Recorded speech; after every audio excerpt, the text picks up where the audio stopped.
జాతీయ ఓటర్ల దినోత్సవం సందర్భంగా ఎమ్మిగనూరులో విద్యార్థుల ర్యాలీ. జాతీయ ఓటర్ల దినోత్సవం 2025 సంవత్సరం సందర్భంగా ఎమ్మిగనూరు తహసీల్దార్ శేషాఫ్ అని ఆధ్వర్యంలో విద్యార్థులు ర్యాలీ నిర్వహించారు. కార్యక్రమాన్ని ఉద్దేశించి తహసీల్దార్ మాట్లాడుతూ ప్రతి ఏటా జనవరి 25న భారతదేశ జాతీయ ఓటర్ల దినోత్సవం జరుపుకుంటున్నామన్నారు. 1950లో భారత ఎన్నికల సంఘం ఈసీఐ స్థాపించిన రోజుగా గుర్తు చేసుకుంటూ కేంద్రం ప్రతి ఏటా వేడుకలు నిర్వహిస్తుందన్నారు. వాటిలో భాగంగానే ఓటు ప్రాధాన్యత తెలియజేస్తూ విద్యార్థులు ర్యాలీ చేపట్టడం జరిగిందన్నారు. ప్రజాస్వామ్యం అనేది ప్రజలు నిజాయితీగా ఓటు హక్కును వినియోగించుకోవడం అని చెప్పవచ్చు. అందుచేత ప్రజలు ఓటు హక్కును నిజాయితీగా నిర్వహించుకోవాలని కోరుతున్నాను. జాతీయ ఓటర్స్ దినోత్సవం జరుపుకుంటున్నాం.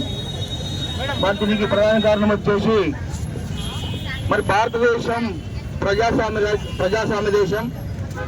ఆధునిక రాజ్యాలన్నీ కూడా ప్రజాస్వామ్య రాజ్యాలు ఎక్కువగా ఉన్నప్పుడు